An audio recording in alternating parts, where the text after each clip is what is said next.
여러분은 배우자로부터 배신을 당해본 경험이 있으신가요? 배우자가 여러분을 속인 일이 있으신가요? 만일 그런 경험이 있으시다 하더라도 아마 제 경험에 미치는 말도 안 되는 경우는 없을 거라는 생각을 해봅니다. 제가 겪은 충격적인 막장 스토리를 제보해보고자 이렇게 사연을 쓰게 되었습니다. 그럼 한번 시작해 볼게요.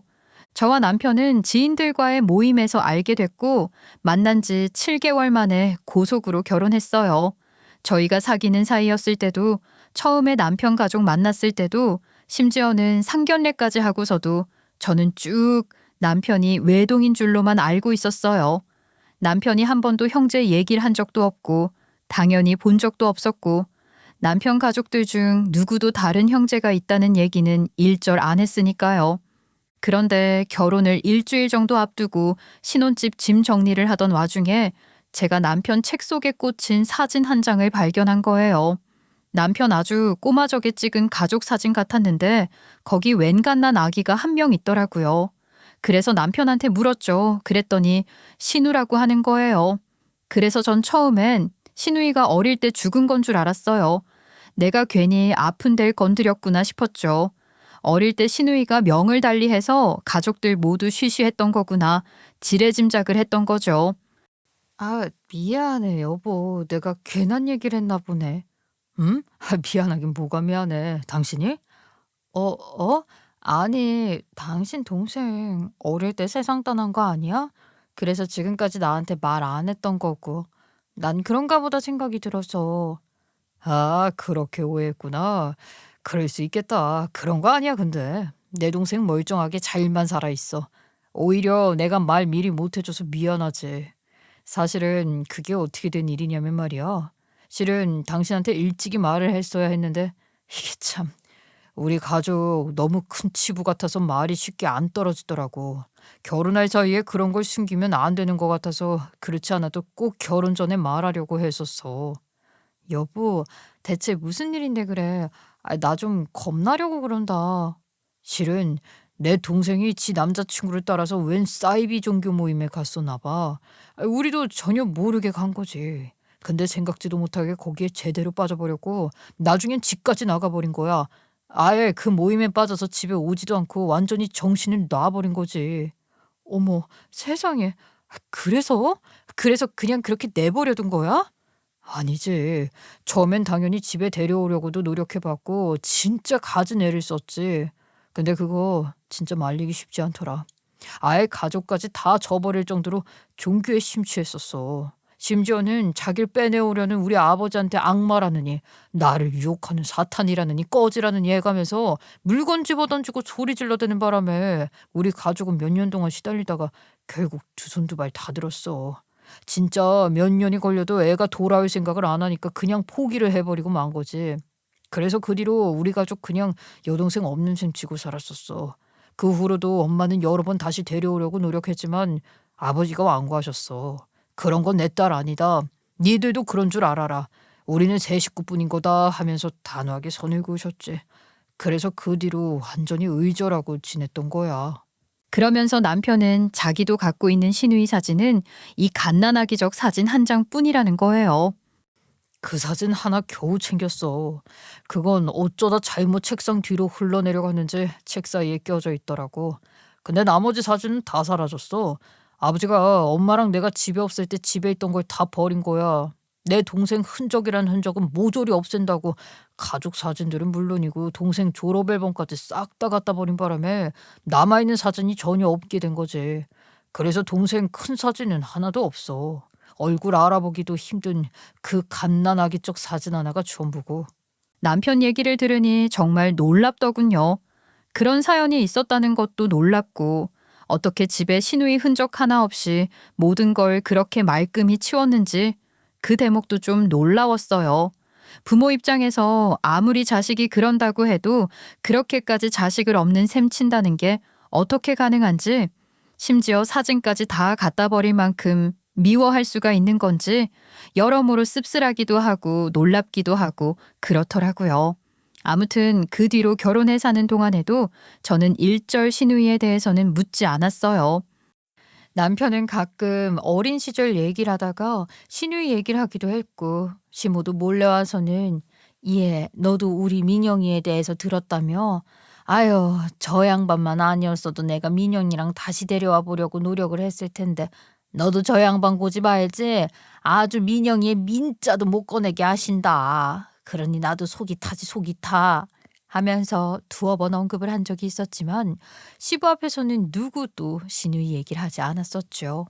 그래서 저도 일절 언급을 않고 지냈었고요. 그러던 어느 날이었어요. 남편이 저한테 소개해 줄 사람이 있다면서 약속을 잡는 거예요. 갑자기 밖에서 보자고? 무슨 일 있어? 실은 당신한테 보여줄 사람이 있어서 그래. 보통은 그런 일이 잘 없으니까 대체 누굴 소개해 주려고 그러나 싶어 좀 긴장을 하고 나갔었죠.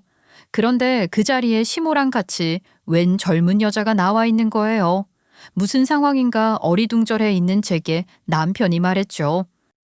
여보, 내 동생이야, 민영이. 새언니, 말씀 많이 들었어요. 저 오빠 동생 민영이에요. 어머, 아가씨? 아니, 이게 대체 어떻게 된 일이에요? 아니, 다시 만난 거예요? 아, 세상에. 남편은 설명을 하기 시작했어요.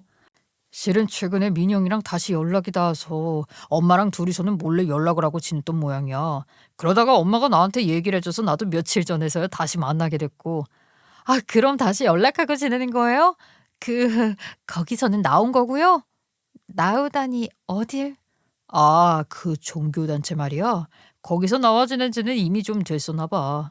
얘도 회의감을 좀 느끼게 된 모양이야. 세뇌에선 겨우 빠져나왔는데 글쎄 다른 문제가 하나 더 생겨버려서 쉽게 우리한테 연락을 못한 모양이더라고. 글쎄 내 동생이 그 사이 아이까지 낳았지 뭐야. 혼자서는 도저히 아이 키우기가 너무 힘들다 보니까 결국 버티다 못해 다시 엄마한테로 연락을 해왔던 모양이야. 그러다 이렇게 다시 오가며 지내기로 한 거고. 혼자라면 아이 아빠는 혹시 이 개놈의 자식이 그 종교의 세뇌에선 간신히 벗어나오게 됐지만 거기서 만난 남자랑 아이까지 낳았는데 그 죽일 놈의 자식이 말이야. 글쎄 애가 생겼다는 말에 잠수를 타버린 모양이지 뭐야. 아휴, 아무튼 얘 혼자 애 키우고 어떻게 다 감당을 하겠어. 우리라도 나서서 도와야지. 근데 아버지는 모르시게 해야 돼. 이상한 종교에 빠져서 집안까지 버렸다고 노발대발하셨는데 거기다가 결혼도 안 한 애가 떡하니 애 엄마가 됐으니 아버지는 절대 민영이를 받아주지 않을 거야. 그래서 우리도 이렇게 밖에서 소개해 주는 거고. 그러니까 당신도 아버지한테는 절대 비밀로 해야 해. 아버지 아시는 날에는 진짜 우리 다 끝장이라고 끝장. 저희 시부가 그렇게까지 막 나가는 사람은 아닌데 좀 고집이 있고 무뚝뚝해서 전혀 성격이 다정다감하지 못한 사람이거든요. 그래도 시부한테도 알리긴 해야 하지 않나 싶어 제가 물었더니 세 사람은 펄쩍 뛰면서 안 된다고 하는 거예요. 아니, 아버님이 아무리 지금은 그렇게 완고해 보이셔도 그래도 아가씨 다시 온다고 하시면 좋아하시지 않으실까요? 아무리 그래도 애지중지 키운 딸이었을 텐데 처음엔 화를 내셔도 결국엔 풀어지실 것 같아요. 아버님이 그렇게 말이 안 통하는 분도 아니신데 이렇게 속이는 게 좀 그냥 한번 된통 혼날 거 각오라도 하고 말씀드리는 게 나을 것 같은데. 얘 말도 안 된다. 네가 그 인간을 아직 다 몰라서 그래. 속으로 지 딸 걱정이나 하는지도 몰라. 그렇게 걱정을 하는 양반이면 지 딸 사진이란 사진은 다 갖다 내다 버리고 태워버릴 리가 있겠니?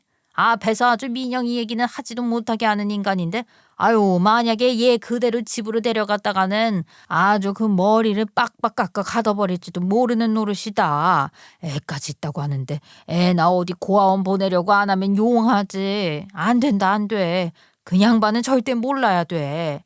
그래요 뭐 일단 나중에 차차 말씀을 드리더라도 지금은 당분간 우리끼리만 아는 걸로 하자고. 그게 우선은 나을 것 같아. 시모와 남편이 그렇게 나오니 저도 어쩔 수가 없었죠. 네, 알겠습니다. 그래도 아가씨 얘기를 전해 듣기만 하다가 이렇게 직접 만나니까 반갑기도 하고 마음은 좋네요. 걱정도 되고 했었는데 이렇게 건강히 나오게 됐다니 그것도 너무 다행이고요. 반가워요, 아가씨. 감사해요, 새언니. 저 이렇게 맞아주셔서 앞으로도 잘 부탁드릴게요. 네, 언제든 도움이 필요하면 말해요. 제가 할 수 있는 거면 최대한 도울게요.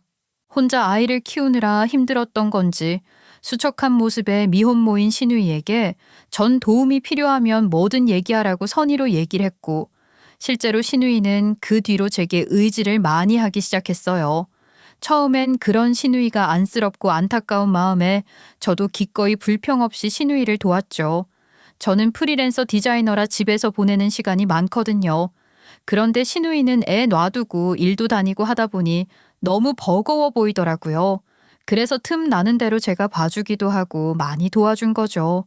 시누이가 일 있으면 제가 애도 봐주고, 병원에 가야 한다고 하면 제가 대신 데려가기도 하고, 제가 애를 낳거나 길러본 적은 없지만 저희 언니한테 딸이 둘 있거든요. 저희 조카들은 자주자주 만나서 돌봐주기도 했으니까 웬만한 건 저도 할 줄 알았었죠. 또 시누이 아기가 워낙 순한 편이고 잘 울지도 않고 낯도 안 가려서 돌보기가 그렇게 어려운 편은 아니더라고요. 육아 난이도가 하에 가까운 아기였고, 그래서 가끔 봐주는 정도야 가족 사이에 해줄 수 있는 부분이라고 생각했었죠. 그리고 사실 한편으론 만약 내가 애를 낳았으면 얼마나 예뻤을까 싶은 생각이 그 아이를 보면 들기도 하더라고요. 사실 저는 아이를 너무 갖고 싶었는데 결혼하고도 계속 아이를 가지지 못해서 2년 넘게 난임 클리닉에까지 다니고 있는 상태였었거든요. 그래서 말하자면 일종의 대리만족 같은 걸 느끼기도 했던 것 같아요. 그러니까 처음엔 그렇게 좋은 마음으로 봐주기 시작한 거죠. 시누이도 처음엔 좀 미안해하고 쭈뼛대길래 제 딴에는 마음 편하라고 괜찮으니 아가씨 필요할 때 부탁하라고 흔쾌히 말해준 건데, 아무래도 제가 그 말을 괜히 했나 봐요. 어째 점점 제가 자기 애 봐주는 걸 당연한 듯이 여기기 시작하는 거예요. 도움이 필요할 때 말하라는 게 아무 때고 지 귀찮을 때마다 저한테 맡겨놓고 룰루랄라 편하게 지내란 소리는 아니잖아요. 근데 너무 당당하게 저한테 아이를 맡기기 시작하는 거예요. 점점 횟수도 빈번해지고 자리 비우는 시간도 길어지고 전 계속 이러면 안 되겠다 싶어 단단히 벼르고 있었죠. 자꾸 이러면 한번 제대로 말을 해야겠다 싶었어요. 그런데 하루는 저한테 찾아와서는 자기가 벚꽃놀이 가기로 약속이 돼 있다고 온 거예요. 벚꽃 보러 가는데 애가 빽빽 울어대면 좀 그렇잖아요. 잠깐 좀 봐주실 수 있죠? 그 순간 저도 완전히 빡이 제대로 친 거죠. 안 그래도 벼르고 있던 차에 잘 됐다 싶더라고요. 아가씨, 지금 이게 말이 된다고 생각해요? 아가씨가 지금 제정신이에요? 아니, 새언니 갑자기 그게 무슨... 갑자기가 아니라 그렇지 않아도 언제 한 번은 이야기해야겠다 벼르고 있었는데 진짜 해도 해도 너무하네요 정말. 아니 애 있는 엄마가 애를 최우선시해야 하지. 자기 놀러 간다고 나한테 맡기고 간다는 게 말이 되는 소리예요 지금? 아무리 내가 언제든 편하게 이야기하라고 했기로서니 어떻게 된 게 그렇게 양심이 없어요. 자기 애를 그렇게 남한테 맡기는 게 당연하다는 듯이 구는 사람이 어딨어요 대체. 아 내가 그렇게 만만해요? 아니요, 누가 만만하댔어요?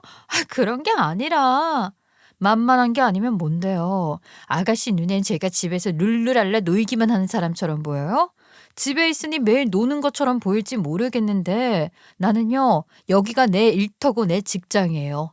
난 재택으로 일하는 프리랜서고 집에 있는 시간이 일하는 시간이라고요. 근데도 어떻게든 짬을 내서 잠깐 필요할 때 봐주겠다고 한 거고, 내가 은우 봐준 건 다 내 시간 짬 내서 한 거라고요. 근데 어떻게 그렇게 당당하게 자긴 놀러 가겠다면서 나한테 애 맡기러 올 생각을 다 해요? 내가 호의를 베푸니까 사람이 우스워 보이나 본데, 아니, 사람이 그렇게 호의를 당연한 권리로 여기는 거 아니에요. 뒤늦게 만났다고 그동안 밀린 시누이 노릇이라도 하고 싶어서 일부러 이러는 거예요, 지금? 저도 그동안 참다 터져서 좀 크게 성질을 내고 말았죠.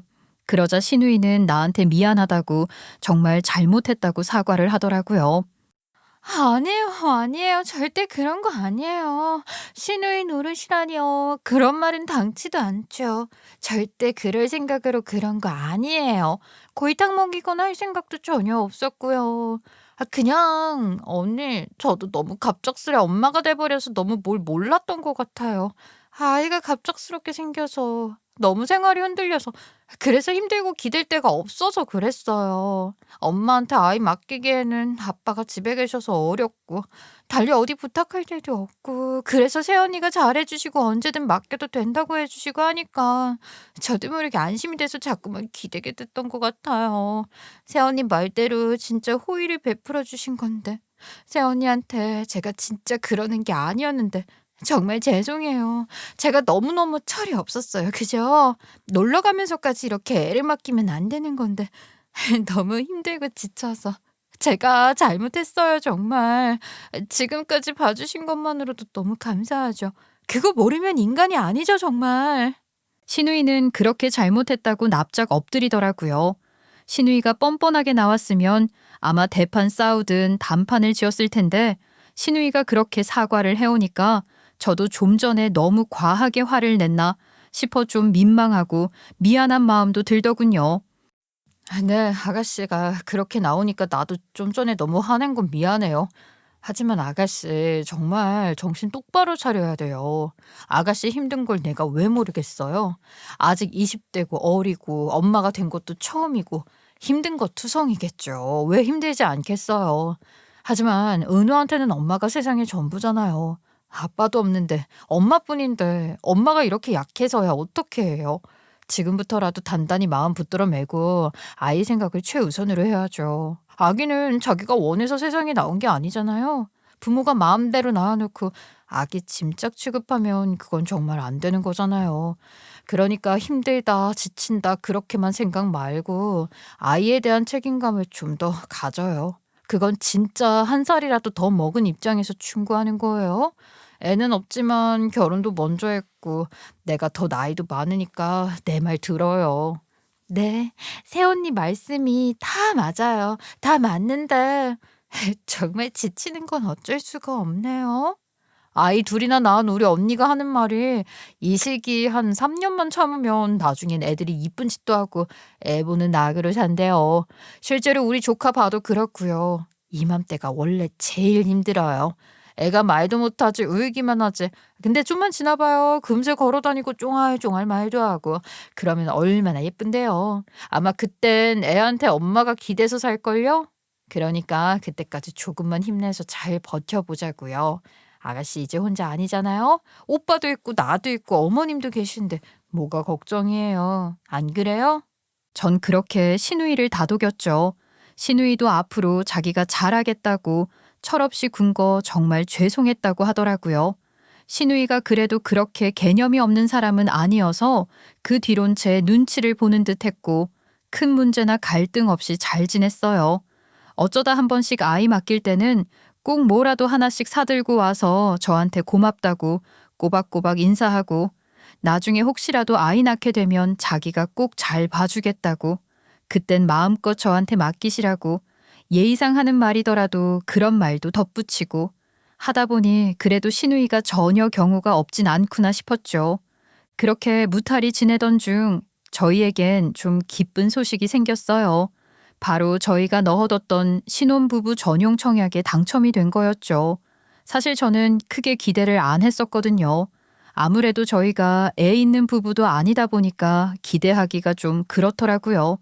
무자녀 신혼부부의 경우엔 당첨 확률이 좀 낮고 확률적으로 확실히 불리하니까 좀 회의적으로 생각을 했었죠. 그래서인지 남편은 청약되자마자 아주 기세가 등등해진 거예요. 야, 이거 진짜 하길 정말 잘했다. 청약되기가 요새 진짜 하늘의 별 따기라는데 내가 정약 놓자고 하길 잘했지. 거봐, 당신이 어차피 안 될 거라고 했는데 됐잖아. 내가 감이 좋았다니까. 내 말 안 들었으면 어쩔 뻔했어. 그래, 당신 아주 굿이다 굿. 아주 성견지명이 있었네 우리 민준 씨. 저희 둘 다 청약에 당첨이 되곤 완전 들떠 있었죠. 그동안 저희가 살고 있던 곳은 작은 전셋집이었거든요. 그런데 이렇게 빨리 아파트를 살게 될 줄은 몰랐는데 신이 나서 열심히 이사 준비를 했죠. 예전엔 힘들고 버겁던 이사 준비가 이번엔 그렇게 즐겁기만 하더라고요. 집 꾸밀 준비에 들떠서 이것저것 할 일도 많은데도 전혀 힘든 줄 모르고 일을 했죠. 그리고 마침내 저희는 새 아파트에 입성을 하게 됐고 이삿짐도 다 정리되고 이것저것 잔짐까지 다 제대로 정리를 마치고 나니까 어느새 2달이 훌쩍 지나 있었어요. 그제서야 사람들을 불러 집들이를 하게 됐는데 시가 사람들은 2번 따로 불러 집들이를 준비했어요. 그게 다 시누이 때문이었죠. 시부가 시누이에 대해 전혀 모르고 있었잖아요. 시누이랑 시모를 불러 한 번, 또 그 다음 주에는 시부, 시모 불러 한 번, 이렇게 따로 우리는 시가 사람들을 불러 집들이를 하기로 한 거였죠. 그리고 대망의 첫 번째 집들이 날, 시누이와 여행에서 막 돌아온 시모가 짐도 안 풀고서는 캐리어를 끌고 도착을 했어요. 그런데 시모가 저한테 대뜸 집들이 선물이라며 봉투를 하나 내미는 거예요. 전 우리 이사하느라 고생했다고 돈이라도 넣어주는 건가 하고 이걸 그냥 받아도 되려나 생각하면서 봉투를 열었죠. 여차하면 그냥 괜찮다고 하려고요. 이게 뭐예요, 어머니? 뭐긴 뭐냐? 열어보면 알 거 아니니. 그런데 웬걸 봉투는 얇았고 봉투 안에 들어있는 종이를 꺼내자 나온 건 이혼 소장이었어요. 전 의아한 채로 이혼 소장을 펼쳐봤죠. 그런데 거기엔 남편 이름하며 남편 쪽 칸이 이미 다 채워져 있더라고요. 이미 진작에 사인도 돼 있었고요. 기가 막히더군요. 그냥 여기다 나만 쓰면 된다 이거지 싶은 거예요. 뭐야 이게. 지금 나랑 뭐 하자는 거야, 당신? 뭐 하자는 거긴 이혼하자는 거지. 우리 그만 살자. 사실 진작부터 말하려고 했는데 타이밍이 지금이 딱 적절할 것 같아서 말이야. 나 너한테 애정 없어. 너도 대충 짐작은 하고 있었겠지만 어차피 너도 나한테 크게 애정 남진 않았을 거 아니야. 우리가 더 이상 신혼도 아니고 그러니 괜히 구질구질하게 매달리고 그런 짓 하지 말고 그냥 적당히 끝내자고. 나머진 내가 다 채워놨으니까 네 서명이랑 몇 개만 적으면 돼. 남편 놈 말에 하도 기가 막혀 웃음이 나오더군요. 그리고 제가 말해줬죠. 그러니까 이게 당신이 준 이사 선물이구나. 그래, 고마워. 근데 선물을 받고 가만히 있을 수가 있나? 나도 하나 준비했어. 아마 난 당신이 준 것보다 좀 더 큰 선물이 될 건데 마음의 준비 제대로 해. 어리둥절해 있는 세 사람 앞에서 전 곧바로 전화를 걸었습니다. 네, 아버님. 준비되셨죠? 이제 올라오시면 될 것 같습니다. 네. 제가 간결한 통화를 마치자 일동당황한 기색이 역력했죠. 갑자기 여기서 시부가 왜 등장하는 거냐 하면 이 얘기를 하기 위해서 며칠 전으로 돌아가 볼게요. 이날 집들이에 시모가 여행을 마치고 곧바로 왔었다고 했었잖아요. 이때 실은 시모가 개모임에서 일주일간 여행을 간 거였거든요. 그런데 가기 전에 저한테 고기를 사주면서 시부를 부탁했었거든요.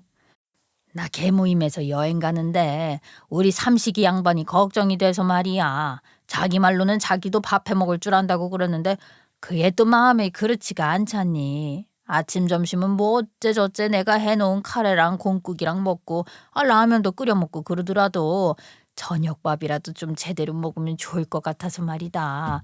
얘 며느라 네가 좀 차려줄 수 있지? 어차피 니들 집이랑 우리 집이랑 가까우니까 그냥 그 숟가락 하나만 좀 놔줘라.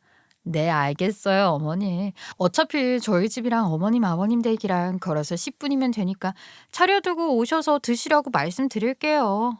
시가랑 새로 이사한 저희 집이 가까우니 큰 무리가 아니라 저는 선뜻 알겠다고 했고 시부한테 오셔서 잡수시라고 했죠. 근데 시부가 굳이 뭐하러 거기까지 가서 먹냐면서 자기가 대충 라면 끓여 먹고 간장에 밥 비벼 먹으면 되니 신경 쓸 거 없다고 하는 거예요.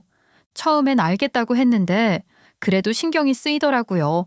알아서 챙겨 드시기야 하겠지만 시모가 저한테 따로 부탁까지 했는데 나중에 시모 보기도 좀 민망할 것 같고 해서 둘째 날엔 반찬을 좀 싸들고 시가로 갔어요.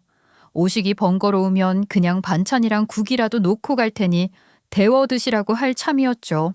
그런데 시가에 들렀더니 초인종을 눌러도 답이 없는 거예요.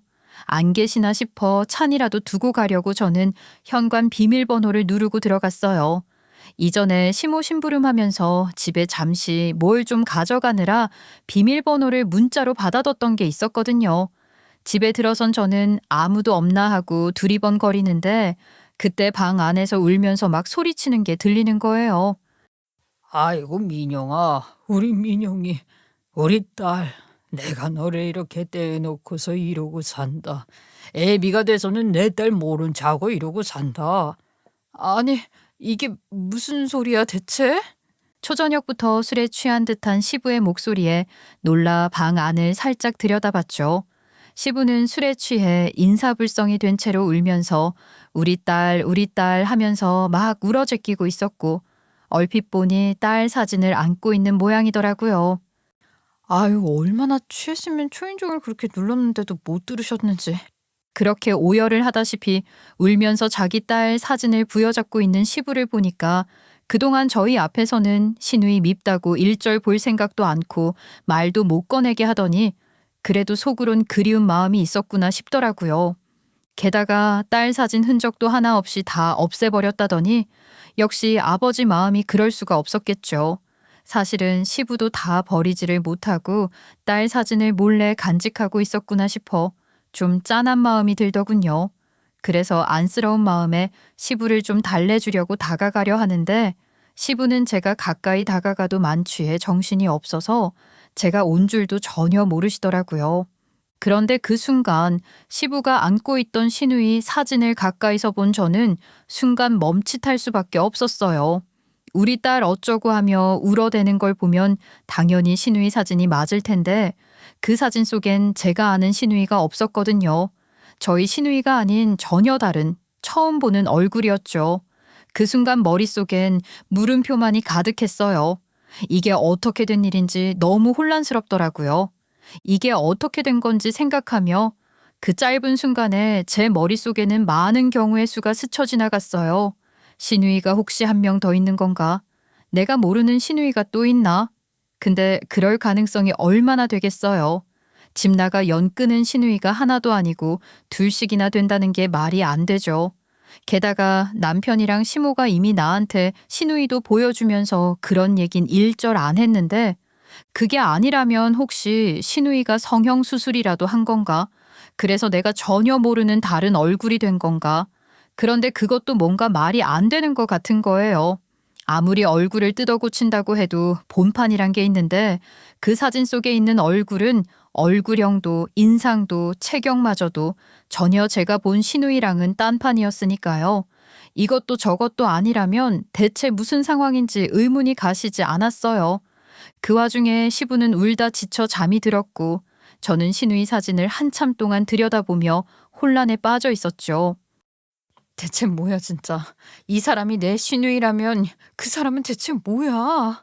혼란스러워진 저는 대체 어떻게 된 일인지 남편에게 따져 물어봐야 하나 고민을 하다가 아무래도 그건 아닌 것 같다는 생각이 들더라고요. 남편이 모르는 뭔가가 있을 수도 있고 혹은 남편이 숨기는 뭔가가 있을 수도 있겠다는 감이 왔으니까요. 혹시 남편이 저를 속인 거라면 남편한테 가서 묻는 게 답이 아닐 거 아니겠어요? 그래서 전 일단 남편에겐 아무 말 않고 다음 날 다시 시부를 찾아갔어요. 그리고 조심스레 시부에게 물었죠. 아버님, 사실 제가 어제 다녀가면서 아버님이 아가씨 사진 껴안고 오시는 걸 봤어요. 전 아버님께서 아가씨를 그렇게 그리워하시는 줄은 몰랐어요. 아니 언제 그걸, 아이 그게 그리워한다라기보다도 이거 참 부끄러운 모습을 들켜버렸구만. 아니에요, 아버님. 아버지께서 딸을 그리워하시는 게 당연한 거죠. 부끄럽다니요. 중요한 건 그게 아니라 제가 도저히 모르겠어서 너무 의아한 게 있어 여쭤보려고 온 거예요. 그게 사실은 제가 아가씨를 만난 적이 있거든요. 아버님께는 아직 말씀드리지 말아달라고 다들 신신당부를 해서 아직 말씀을 못 드리고 있었던 건 죄송하지만 실은 1년 전쯤 제가 아가씨를 만났어요. 그래서 저희 집에도 오며 가며 지내고 있고요. 그래서 제가 아가씨 얼굴을 당연히 알고 있는데 아버님이 어제 안고 계시던 사진이랑은 완전히 다른 사람이거든요. 그래서 이게 어찌 된 일인지 도저히 제 머리론 답이 안 나와서 그래서 여쭤보려고 온 거예요. 시부는 그게 대체 무슨 소리냐며 영문을 몰라 하고 저는 그런 시부에게 시누이 메신저 프로필 사진을 내밀어 보여줬죠. 이 사람이 아가씨 아니에요? 그러자 시부 갑자기 경악을 하는 거예요. 그러면서 저더러 캐묻기 시작했죠. 아니, 얘가 왜 네 시누이야? 왜 이걸 네 시누이로 알고 있는 거야? 대체 이게 어떻게 된 일이야? 그래서 전 그동안 있었던 일들을 모두 설명했죠. 언제 어떻게 다시 만나게 됐고 어떻게 지내고 있는지에 대해 그러자 시부는 노발대발하더군요. 인연이 왜 내 딸이야? 인연은 민준이 놈 전 여자친구야. 맙소사, 저는 그 순간 할 말을 잃었습니다. 대체 이게 무슨 소리냐고요? 시부는 어떻게 이런 짓을 할 수가 있냐고 길길이 날뛰었고 저는 충격에 빠져 아무 말도 할 수가 없었어요. 걔 그거 내가 우리 민준이랑 만나는 거 반대했던 애다. 결혼은 절대 안 된다고 내가 결사 반대를 했지. 그랬더니 나중엔 나 때문에 헤어졌다면서 울고불고 해대더라. 그래도 뒤늦게나마 제대로 정신 차리고 너를 만나 잘 사는 줄 알았더니 그게 아닌 모양이구나. 결혼까지 하고 나서도 정신을 못 차리고 뒤에서 그런 짓을 하고 있을 줄이야. 나는 상상도 못했다. 기어이 그것이 우리 집안을 파탄을 내는구나. 파탄을 내. 무슨 이런 천인공노할 짓이 다 있어 그래. 하면서 시부는 소리소리를 질러댔죠. 시부도 저도 한동안은 제정신이 아니었어요. 시부는 시부대로 충격이었고 저는 어땠냐고요? 말해 뭐 하겠어요. 시누이가 아니라는 걸로도 모자라서 알고 보니 내 남편의 불륜녀였다는 걸 알았으니 말할 것도 없었죠. 그 배신감, 경악은 정말 말로 설명할 수가 없을 정도였죠. 저는 당장이라도 가서 남편 놈 멱살을 쥐고 흔들어대고 싶은 심경이었지만 그것만으론 분이 풀리지가 않을 것 같더라고요. 한참이 지나서야 가까스로 진정한 시부와 저는 곧 이성적으로 생각하기 시작했어요. 그리고 이 정신 나간 새놈을 제대로 참교육시켜줄 방법을 생각했죠. 안 그래도 집들이 날짜까지 잡아놨으니 가짜 시누이랑 남편, 시모 모두 한자리에 모으는 건 일도 아니잖아요. 그렇게 이날 세 사람이 아무것도 모른 채 저희의 새 집에 모이게 된 거였고요. 그런데 저도 이것들 참교육 시켜주려고 벼르고 있었지만 거기다 뻔뻔하게 이혼까지 요구할 줄은 몰랐던 거죠. 정말 생각 이상으로 더 수준 이하 인간들 아닌가요? 하기야 저한테 그런 거짓말을 해가며 저더러 상간녀를 시누이 대우하게 만든 것도 모자라 상간녀가 낳은 자식 새끼 수발까지 들게 했으니 애초에 짐승만도 못한 놈들인 거죠. 아무튼 그렇게 해서 밑에서 대기하고 있던 시부가 곧장 올라왔고 시모와 가짜 시누이는 벌벌 떨기 시작했죠. 남편은 경악을 했고요. 여보. 그러니까 여보, 잠깐만 진정하고 내 말을 좀 들어봐. 시부가 들이닥치자 시모는 시부를 진정시키려 애썼지만 시부는 곧장 걸어 들어오자마자 남편 놈뺨을 갈겨버리더군요. 아버지 하고 외치는 남편에게 시아버지는 나 뒤에서 속이는 아들 새끼 나는 필요 없다. 어디서 우리 민영이 이름을 팔아 감히 이딴 짓을 꾸며 하며 고함을 질러댔죠. 남편 놈은 뺨 한 대 얻어맞고선 열이 받았는지 감히 반항을 하더라고요. 저라고 뭐 이렇게까지 하고 싶었는 줄 아세요? 이게 다 아버지 때문 아니에요. 그러게 진작 우리 결혼 허락해 주셨으면 될 일 아닙니까? 이게 다 아버지가 이를 키운 거라고요. 아버지가 말도 안 되는 이유로 반대를 하니까 제가 이렇게까지 한 거잖아요. 저 이 사람이랑 못 헤어진다고 전 분명히 말씀드렸었어요. 아버지가 반대하는 가짜는 이유 진짜 말도 안 됐어요. 같은 성씨라고 동성동본이라고 안 된다고. 아니 그게 대체 무슨 낡은 마인드예요. 우리가 무슨 친척도 아니고 요즘 세상에 그걸로 결혼 안 된다고 하면 다들 비웃는다고요. 근데 아버지만 이런 똥꼬집으로 내 결혼을 막아대시니까 제가 이렇게까지 쇼를 한 거잖아요. 뭐가 그렇게 당당한 건지 이놈은 소리를 질러대더군요. 기가 막힌 노릇이었죠. 저 이 사람이랑 못 헤어져요. 저도 노력했어요. 저도 잊으려고 무진장 노력했다고요. 그래서 다른 여자도 만나본 거고 결혼까지 했고요. 근데도 못 헤어지겠더라고요. 그냥 안 돼요. 이 사람이 그만큼 좋은 걸 어떻게 해요? 어떡하냐고요. 이 사람 제 아이도 낳았고요. 정혁도 이 사람이랑 우리 애랑 셋이 살려고 든 거예요. 이 집에서 이 사람이랑 같이 살 거고요. 아버지도 이제 저 못 말리십니다. 이제는 반대하셔도 소용없어요. 제가 여기까지 어떻게 왔는데요. 남편 놈의 정신 나간 외침에 저도 시부도 기가 찼죠. 이 무슨 삼류 영화 대사 같은 말들인지 도저히 못 잊어 그랬다는 둥 결혼 후에도 전 여친을 못 잊고 다시 재회해 불륜을 했다는 남편의 막장 스토리에 진짜 기가 차고 소름이 다 끼치더라고요. 제가 대체 왜 이런 더러운 불륜 그게 휘말려야 하는지 어이도 없었어요. 그런데 그때 시부가 한마디 했죠. 뭐? 동성동본? 너 그게 진짜 이유였는 줄 아냐 이놈의 새끼야? 동성동본은 무슨 그건 그냥 니들 떼어놓으려고 변명에 불과했어. 내가 전연을 반대한 건 그것 때문이 아니다. 다른 이유가 있단 소리야. 그럼 대체 뭔데요? 우리 경화는 절대 안 된다고 절대 안 된다고 그렇게 반대하시던 그 이유가 대체 뭐냐고요? 남편 놈은 소리소리를 질러댔고 잠시 침묵하던 시부는 자기가 반대한 이유를 털어놓기 시작했죠. 사실 시부가 가짜 시누이, 그러니까 남편의 상간녀를 반대한 건 그 상간녀의 과거 이력 때문이었어요. 시부는 충격적인 말을 하기 시작했죠.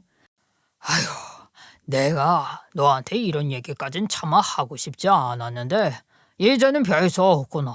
사실 전에 둘이 교제하는 사이라고 인사를 왔을 때는 내가 반대하지 않았지. 그땐 분명 이름을 소개하며 성이 같은 것도 알았지만 그땐 반대를 안 했어. 왜냐? 그땐 몰랐으니까. 그런데 나중에 내가 우리 중마고 놈들이랑 하는 개 가서 내가 자랑을 좀 했다. 우리 아들 여자친구라고. 이렇게 이쁜 아가씨를 사귄다. 능력이 좋지 않냐 하면서 내 친구들한테 자랑을 좀 했다고. 근데 그중 한 놈 얼굴이 급격히 어두워지는 거야. 그래서 왜 그러냐고 물었더니 아무 말도 않는 거지. 근데 이거 뭔가 이상한 거지. 아무래도 뭔가 있는 것 같아서 내가 나중에 따로 그 친구한테 다시 물었다. 그때 너 내 며느라이를 애 사진을 보더니 순식간에 얼굴이 어두워지지 않았냐고. 그 애를 아는 거지. 그렇게 한참 추궁을 했더니 그제서야 그놈이 털어놓는다 이거야. 자기가 오랫동안 다니던 술집에 일하는 애였다고. 아버지, 술집이라뇨? 그게 무슨... 남편 놈은 전혀 처음 듣는 소리에 믿기지 않는 듯한 표정이었고 그 순간 시누이인 척했던 상간녀의 얼굴엔 망했다 하는 듯한 표정이 떠오르더군요. 너도 알 거야, 성룡이라고 내 친구. 그놈이 워낙 술 좀 좋아하고 여자 좋아하고 노는 거 좋아하는 놈이다. 그래서 나도 개모임 말고는 따로 만나거나 하진 않는 놈인데 글쎄 그놈이 자기가 자주 놀러 다니는 데서 오래 일을 한 애라더라는 거야. 난 그럴 리가 없다 했지. 우리 며느리들 아이는 평범하게 직장 다니는 애다. 절대 그럴 리가 없다. 네가 잘못 본 거다 그랬더니 글쎄 나를 비웃으면서 자기가 얼마나 그 애랑 많이 놀아봤는지 아냐면서 별 얘기를 다 늘어놓더라 이거야. 차마 입에 담기도 상스러운 말들과 사진까지 보여주는 거다. 사진까지 보고 나니까 내가 아니라고 더는 말할 수도 없었지. 그런데 내가 어떻게 니들을 허락해. 내가 그걸 다 알고도 어떻게 너를 이 애랑 결혼을 시키냔 말이다. 그래서 내가 괜히 동성동본이니 뭐니 해가면서 결혼까진 안 된다고 필사적으로 말렸던 거야. 이제 알겠냐 이 정신 나간 놈아. 남편은 믿을 수 없다는 듯 했죠. 아니 그걸 대체 왜 이제야 말해주시는 건데요. 대체 그땐 왜 말하지 않았냐고요. 이놈아 차마 내 친구가 저를 거기서 만났단 얘기를 어떻게 하겠냐. 그러다가는 무슨 난리가 날 줄 알고. 게다가 너 이 여자애 만나기 전에도 여자애 하나가 너 버리고 바람이나 안 좋게 헤어졌지 않냐? 여자한테 2번 뒤통수 맞고 아예 마음의 문을 닫아버릴까 걱정도 됐다고. 애비맘이란 게 그런 거야. 그래서 괜히 너 보고 결혼까지는 가지 말라는 둥 동성동본이 어떠니 하면서 말도 안 되는 트집을 잡았던 거라고. 그렇게라도 해서 찢어지게 만들려고 했던 거라고.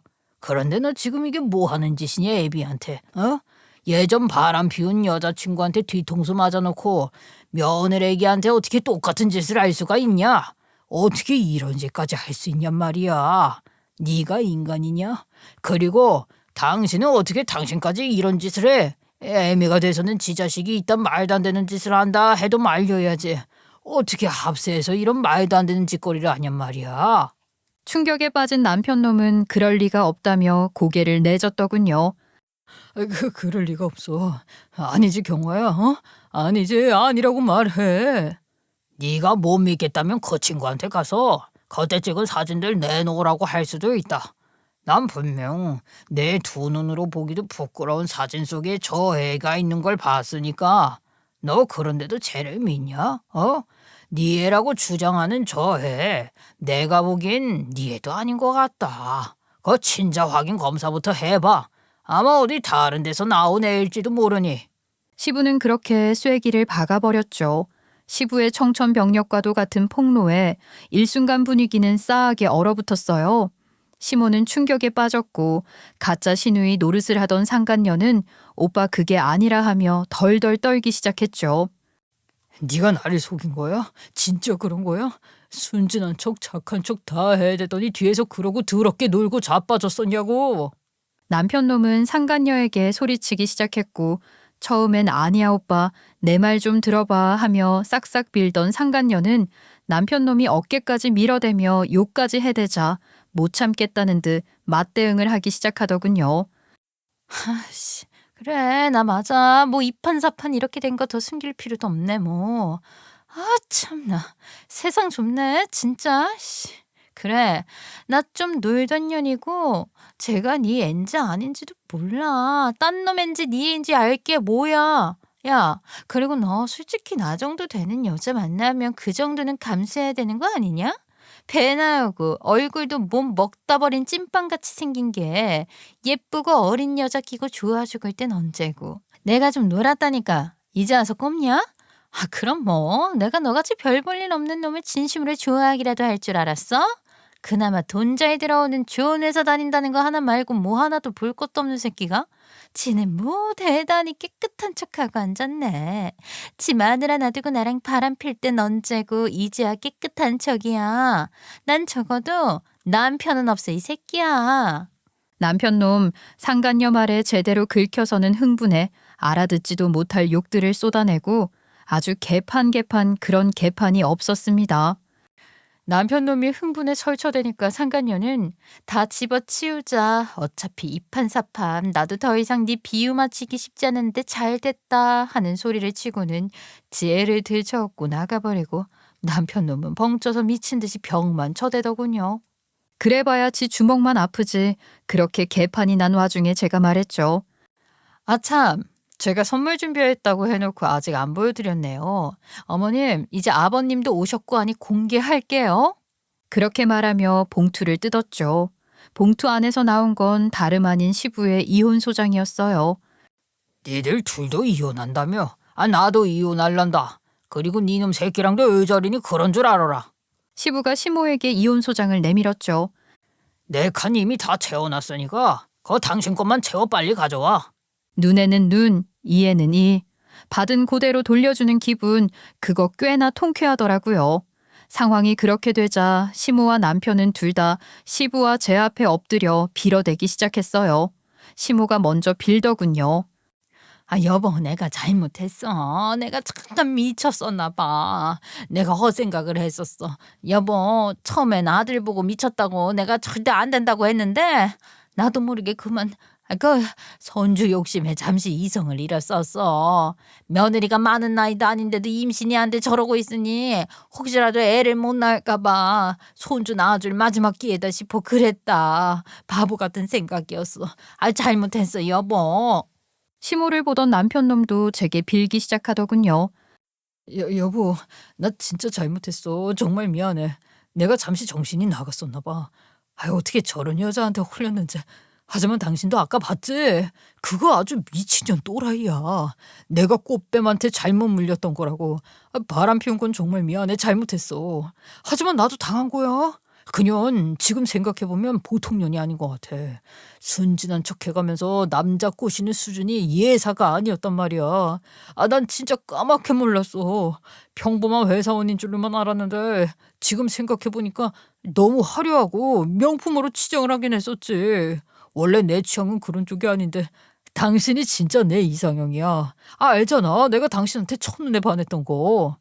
니놈 아가리를 확 찢어버리기 전에 닥쳐. 이 새끼야. 아씨, 웃기지도 않네. 뭐? 이상형? 아, 기가 막혀서 진짜. 야, 아까 그 여자가 한 말 못 들었냐? 못 하나 봐줄 것도 없는 게 어디다 대고 혀를 늘리고 있어. 둘이 같이 놀아나 놓고 이제와 그 여자만 죽일 년이고 더러운 년이냐? 니놈 새끼는 얼마나 깨끗한데 어디다 대고 깨끗한 척을 하고 있어. 진짜 이 쓰레기 같은 새끼가. 아, 그리고 이 이혼 소장은 이제 무효야? 합의 이혼? 말도 안 되지. 네가 한 짓 그대로 다 까발려서 소송 제대로 걸어줄 테니까 그런 줄 알아. 이 재활용도 안 되는 패급 쓰레기 새끼야. 그날 이후 시부와 저는 모두 이혼 소송을 시작했습니다. 남편 놈이 바람 피운 걸로도 모자라 상간녀를 시누이라고 속이기까지 하고 제가 상간녀 자식까지 돌보게 했으니 그 죄를 다 물어 재산 분할 뜯어낼 수 있는 만큼 최대로 받아냈죠. 남편이 당첨된 거긴 하지만 애초에 신혼부부 주택 청약이었기 때문에 집도 지분을 받아냈어요. 처음에 진명에 정할 때 남편이 자기 이름으로 하려고 하기에 제가 우겨서 공동명의로 했었는데 그때 남편 놈 떨떠름해 하면서 억지로 그러자고 했지만 제가 우기길 잘했다 싶더라고요. 전 시부 또한 우여곡절 끝에 이혼 소송을 끝내고 끝내 갈라섰다고 전해 들었어요. 전 시부가 결정타를 날린 건 그 사건이었지만 그 전부터도 시모한테 쌓인 게 많았던 모양이더라고요. 그래도 꾹꾹 누르고 살다가 이런 일까지 벌어지고 나니 오만정이 떨어져 더 이상 같이 살고 싶지 않았던 거였죠. 그리고 상간녀 말이에요. 나중에 전 남편 놈이 우겨서 기어코 친자 확인을 했나 보더라고요. 그런데 반전으로다가 전 남편 놈 아들이 맞다고 나온 거예요. 근데 그 여자 쪽에선 그 꼴 다 보고 나니 네 놈이랑 같이 살기 싫다고 하고 양육비나 내놓으라고 한 모양이었죠. 그 뒤로 어떻게 됐는지, 둘이 같이 사는지 아님 양육비나 보내주면서 사는지 그건 잘 모르겠어요. 전 시부한테서 소식을 전해 들은 게 거기까지고 이제는 전 시부랑도 연락을 안 하거든요. 마지막으로 전 시부랑 연락했을 때 전 시부는 기쁜 소식을 전해왔었죠. 이혼하고 나서 제 진짜 시누이가 될 뻔했던 딸이랑 연락이 다시 닿은 모양이더라고요. 다시 딸 만나 화해했다고, 딸도 이상한 종교에 빠져있다 다 털고 나왔다고, 이제 딸이랑 잘 살 거라고 하는 얘기를 마지막으로 전해 들었습니다. 저는 전 남편 놈과 헤어지고 제 2의 인생을 살고 있어요. 처음엔 아직 젊은 나이에 이혼녀 됐다는 게 분하고 억울했는데 지금은 오히려 홀가분합니다. 남자를 믿는다는 게 얼마나 부질없는 짓인지 제대로 가르쳐준 전 남편 놈 덕분에 지금은 허튼데 감정 낭비 않고 제 인생 열심히 가꾸며 살아가고 있네요. 그 점 하나만은 고맙다고 해야 하려나요? 제 이야기는 여기까지입니다. 들어주셔서 감사합니다.